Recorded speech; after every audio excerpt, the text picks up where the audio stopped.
temos 730 mil presos hoje. Os estados gastam cerca de 2 bilhões de reais por mês com presos. Nós gastamos 24 bilhões de reais por ano com presos. Isso, hotelaria. Não estou falando de custos de construção de presídios, mais ou menos uns 35, 40 milhões para uma unidade com 700 presos. Então, nós gastamos hoje 24 bilhões. Estamos prendendo bem, estamos prendendo mal. Mais um dado estatístico. 51% dos presos, aproximadamente, são analfabetos, ou não têm o ensino fundamental completo, 51%. 75% dos presos não têm ensino médio. Ou seja, somente 25% dos presos têm ensino médio. O que me leva a uma conclusão que extraio dos dados.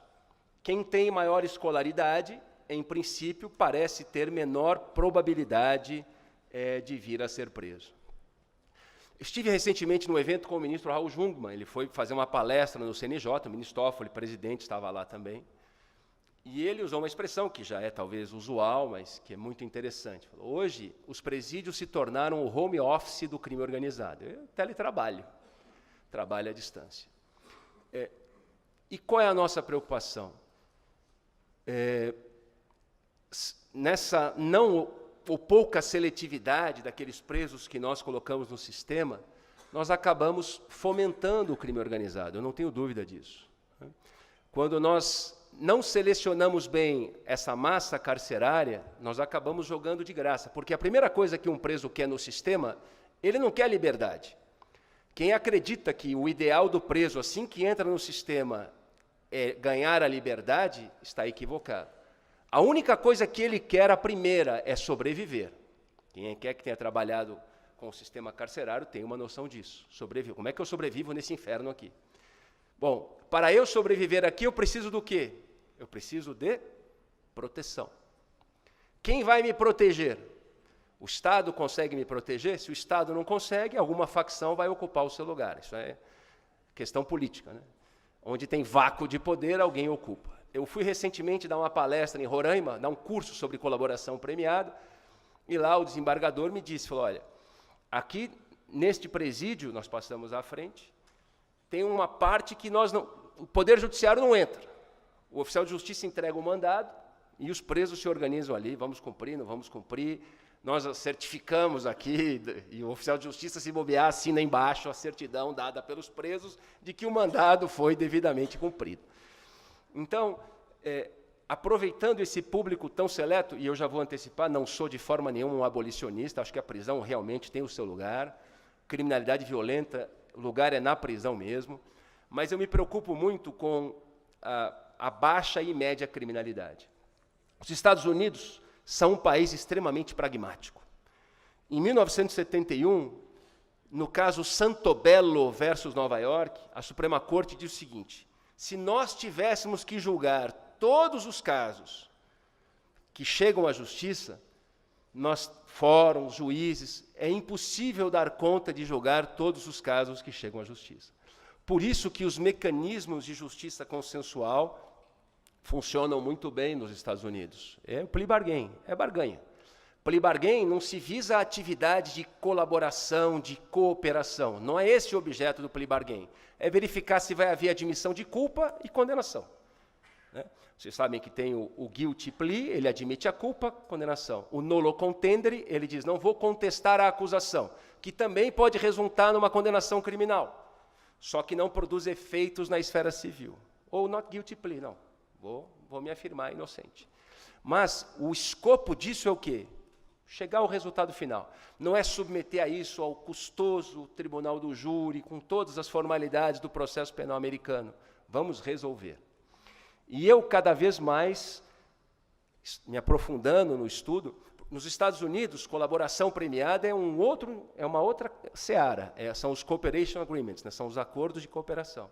Plea bargain é individual, você assume, pena. Eu acho que nós temos que caminhar no Brasil para ampliar os mecanismos de justiça consensual. Então, E eu sou até um pouco mais ousado nessa criminalidade, esse tráfico privilegiado. Acho que esse tráfico privilegiado principalmente poderia ser objeto desse plea bargain. Nos Estados Unidos, eles não têm preconceito. Qualquer crime, independentemente da sua gravidade, está sujeito a um acordo penal. Não importa o crime. Aqui, por enquanto, nós estamos patinando na infração de menor potencial ofensivo. Então, temos N mecanismos que podem resultar na imposição de pena. E também não tem o preconceito, pode até haver a imposição de uma pena privativa de liberdade antecipadamente, mas a ideia é que este preso que assume uma pena num plea bargain antecipadamente não vai entrar no mesmo sistema carcerário que estão os demais.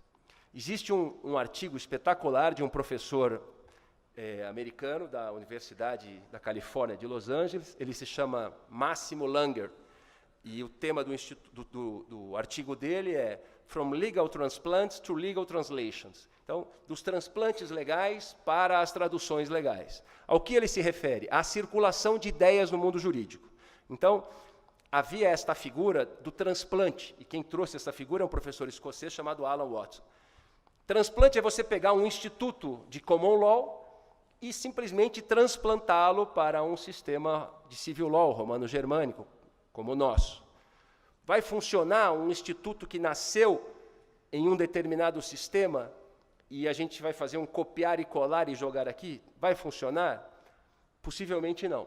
Por isso que ele não usa a figura do transplante jurídico, ele usa a figura da tradução. Esse Estado receptor faz uma tradução daquele instituto jurídico e o adapta para a sua realidade. Essa primeira tradução é feita pelo legislador, que incorpora esse instituto. E depois os próprios atores jurídicos fazem as suas traduções e esse instituto está fadado aí para frente ou não prosperar. Só que nos Estados Unidos, como o law, a cultura é do consenso, justiça consensual, negocial. A cultura é de que o processo é um processo de partes e é um local de disputa. A cultura é de que lá a verdade pode ser negociada. Não há essa obsessão que é nossa, da nossa cultura, de que tem que haver uma investigação formal que vá até o fundo para apurar, abre aspas, a verdade real, que é outro tema controverso. Mas lá, chegaram a um acordo, o Ministério Público, que lá não há um Ministério Público de carreira, chegaram a um acordo de que esta é a pena a ser aplicada, que esta é a acusação. Ótimo. O Ministério Público lá tem a discricionariedade absoluta, é o senhor realmente do processo, põe a acusação, tira a acusação, arquiva sem fundamentar, e pronto, esta é a verdade. Se acordaram que o crime é este, bom, mas eu acho que este crime devia ser um homicídio em primeiro grau, não, mas se eles acordaram que é um homicídio menor, ótimo, está resolvido. Aqui não, nós vamos sempre até o fim, até as últimas consequências. Não temos esta cultura de uma verdade mais consensual, de uma verdade construída, de certa forma, pelas partes. Então, como estes institutos, se vierem de fora, vão ser trabalhados aqui no Brasil? Se a gente implantar um plea bargain para esta criminalidade, isto vai funcionar ou vamos continuar no mesmo caminho? Eu acho que é chegada a hora, porque está todo mundo convencido de que do jeito que está não funciona. Polícia saturada, não há condição de investigar todos os crimes, todos os boletins de ocorrência que são registrados, isso é óbvio. Os juízes não têm condição de também se debruçar sobre todos os processos. Na Suprema Corte, eu trabalhei 4 anos com o ministro Dias Toffoli, o gabinete produzia, o ministro lia todas as decisões que assinava. Mais de 1000 decisões por mês, entre acórdãos e decisões monocráticas. Uma Suprema Corte pode produzir 1000 decisões por mês? Um gabinete? Por mês. Talvez vocês tenham visto circular no WhatsApp, o Tribunal da Relação do Porto, alguém viu esta notícia? Não?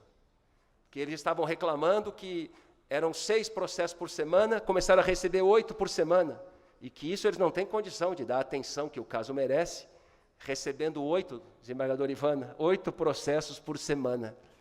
O STJ, ministra Maria Tereza Assis Moura já me disse isso já faz um bom tempo, 40 habeas corpus por dia.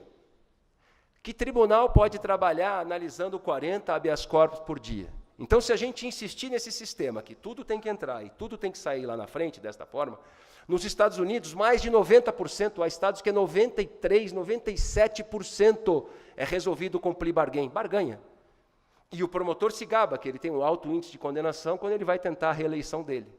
Então, a gente precisa dar uma chacoalhada no nosso sistema, e essa era uma das ideias iniciais. Uma vez eu fui assistir uma palestra de um professor, e ele disse assim, olha, eu não venho aqui trazer nenhuma solução, eu venho aqui fazer terapia coletiva, né? Então, a gente vai aqui tentando fazer uma terapia coletiva e chacoalhando algumas das nossas ideias. Mas o que eu me propus especificamente a tratar aqui? O modelo italiano de prisão preventiva para criminalidade organizada do tipo mafioso. E vamos fazer um paralelo no Brasil. Bom, no Brasil, como funciona a imposição de uma medida cautelar? Qual é o caminho a ser percorrido para que se chegue à imposição da medida cautelar apropriada no caso concreto? Vamos abreviar, porque a gente tem legalidade, tem justificação constitucional teleológica. Vamos chegar no fumus commis delicti. Indícios de autoria, prova de materialidade. Esse é o primeiro exame que eu tenho que fazer. Há indícios de autoria, há a aparência do cometimento de um fato criminoso ou não? Este é um exame eliminatório, é um prius, é um antecedente. Se eu não tiver indícios de autoria nem prova de materialidade, não posso seguir adiante. Termino ali o meu exame. Não tem indício de autoria, acabou. Não tem prova de materialidade, acabou. Bom, há indícios de autoria e prova de materialidade. Qual é o exame seguinte? O exame seguinte é o do periculum libertatis. Há alguma situação de perigo que seja imputável a um determinado agente? Que seja atribuível ao imputado? Vamos então identificar se há esta situação de perigo. Perigo para a produção da prova, um perigo para a instrução, a investigação, um perigo de fuga, um perigo para a ordem pública. Então, vamos identificar uma dessas situações de perigo. Se não houver perigo, não há medida a ser aplicada. E isso aqui é uma questão interessante. Não há relação direta entre fumus commissi delicti e periculum libertatis. Eu posso ter uma altíssima probabilidade do cometimento de um crime e zero situação de perigo. Percebam? Ou seja, a maior ou menor probabilidade de autoria ou materialidade de um crime não significa maior perigo. Ou, se nós quisermos usar uma outra expressão, nós não podemos medir o periculum libertatis pela régua do fumus commissi delicti. São exames estanques. Fumus é um exame eliminatório. Tenho ou não tenho? Não tenho, acabei meu exame. Tenho, vou para o periculum libertatis. Bom, eu preciso diagnosticar bem a situação de perigo. Por quê? Porque se eu não souber diagnosticá-la bem, vou aplicar mal a medida. Isto é inevitável. Se você aplicar mal, diagnosticar mal, vai aplicar mal a medida. Bom, e a prisão preventiva? Bom, a prisão preventiva é o santo remédio para tudo. É evidente que se eu for dar a prisão preventiva, eu elimino qualquer mal. Eu estou dando quimioterapia para tudo, até para o resfriado. Então, nem sempre há necessidade. Eu preciso diagnosticar bem aquela situação para poder impor a medida cautelar que seja apropriada. Bom, identifiquei a situação de perigo. Qual é o próximo passo? Agora sim, e só agora, eu entro no exame da proporcionalidade. Proporcionalidade em sentido amplo. Vou examinar a adequação daquela medida, se ela é apta a promover o fim pretendido. Vou examinar a necessidade, ou seja, se não há outra medida menos invasiva que atinja, que promova o mesmo fim. E vou analisar a proporcionalidade em sentido estrito. Então, identificada a situação de perigo, que é o segundo passo nesse simplificado que eu me propus a falar, eu vou pela proporcionalidade verificar qual é a medida cautelar apropriada para aquela situação. Então, e a situação de perigo? Eu não tenho presunções na avaliação da situação de perigo.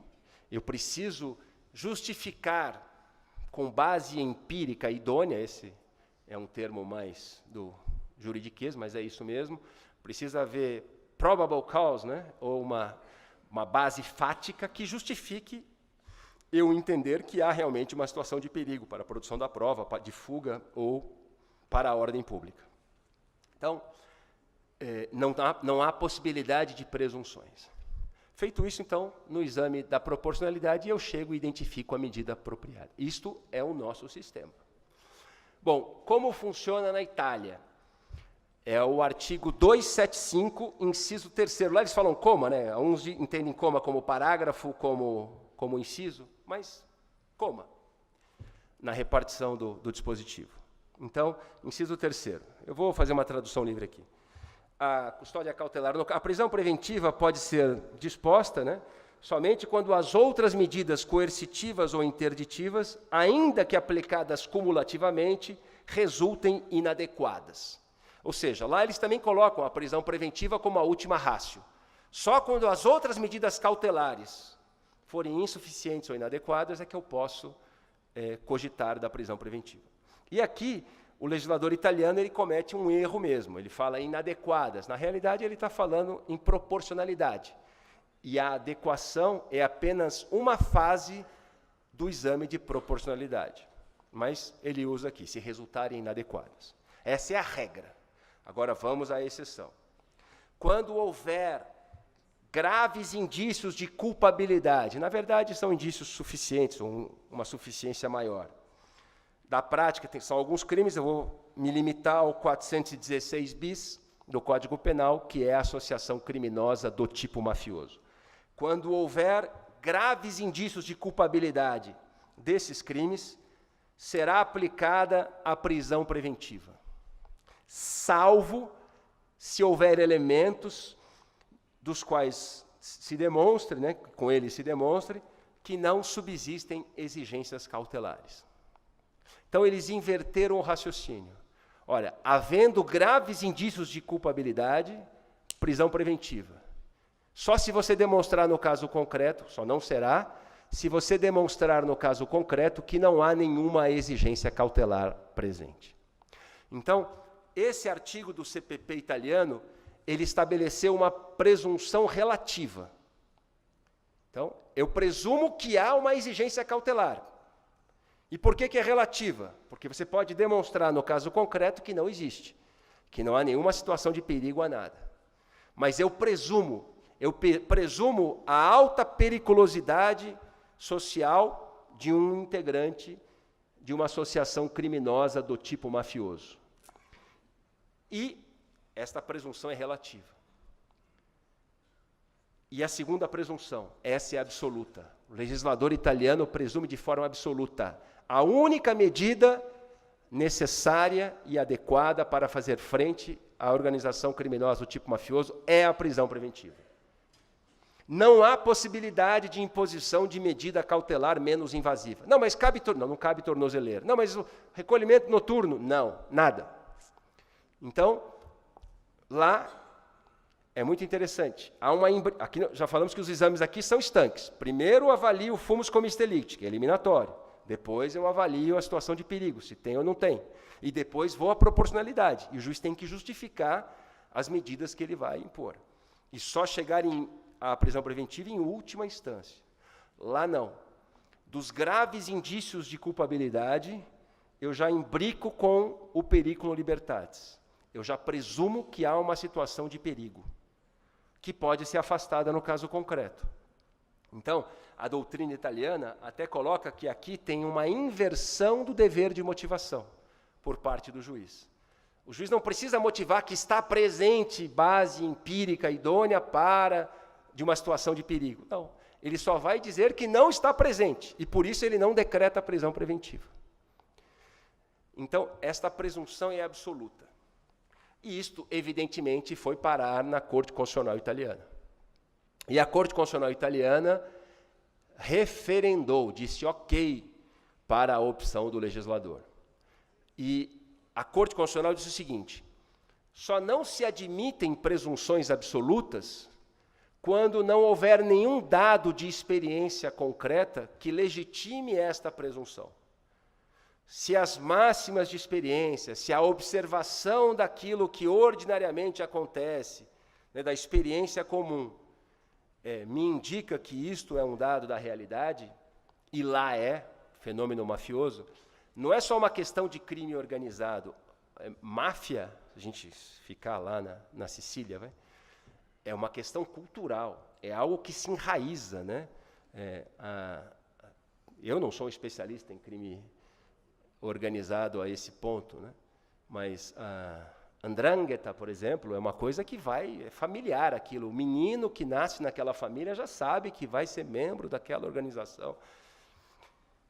E o que a Corte Constitucional italiana entendeu? Entendeu que a única forma de se cortar o vínculo, tagliare il legame, né, com a associação criminosa é a prisão preventiva. Esta é a única forma de cortar o vínculo dele, do imputado, com aquela associação e de impedir que ele volte a cometer novos crimes. E é muito interessante. Já esgotaram o meu tempo, eu vou... já tem até... Uma vez eu fui dar uma palestra no comando da Polícia Militar, e aí era um tenente-coronel que controlava o meu tempo. E aí ele disse assim, 20 minutos também. O senhor tem 2 minutos para concluir. Tempo encerrado. Simplesmente soou um sinal sonoro, cortaram meu microfone e eu fiquei no vácuo, né? Então, mas assim, disciplina e hierarquia. Eu fui um indisciplinado, merecia a penalidade correspondente, né? Se me permitir, presidente, apenas para cansá-los mais um pouco, né? Então, a Corte Constitucional italiana entendeu que há base empírica idônea para esta construção. Eu nem vou entrar no problema das máximas de experiência. Para quem quiser estudar isso, tem um artigo de um professor italiano chamado Michele Tarufo. Tem os livros dele, A Prova, Simplesmente a Verdade. Giulio Bertis também, Profili de Epistemologia. Se alguém quiser se interessar por estudo das máximas de experiência, porque é uma coisa complicada. Uma coisa é uma máxima de experiência, que é uma tradução vulgar de uma lei científica, por exemplo. Outra coisa é uma máxima de experiência que tem uma frequência estatística. Olha, isto acontece, está estatisticamente demonstrado que isto acontece desta forma. Outra coisa é eu, na minha vara, achar que, bom, se aconteceu com o Zezinho, com o Manezinho também vai acontecer, deve ser a mesma coisa. Eu não tenho base nenhuma para chegar a esta conclusão. Então, a crítica, por exemplo, que o Michele Tarufo faz para o uso das máximas de experiência é ela não ter base empírica ou suficiente base estatística para legitimá-la. Mas isso é um outro problema. A Corte Constitucional italiana disse, olha, aqui na Itália, em relação ao fenômeno mafioso, as máximas de experiência sustentam a conclusão de que a única forma de se evitar é esta. E, por fim, a Corte Europeia de Direitos Humanos, para quem quiser ver também, é o caso Pantano versus Itália, disse também, validou esta presunção de que a única medida necessária para fazer frente à criminalidade do tipo mafioso é a prisão preventiva.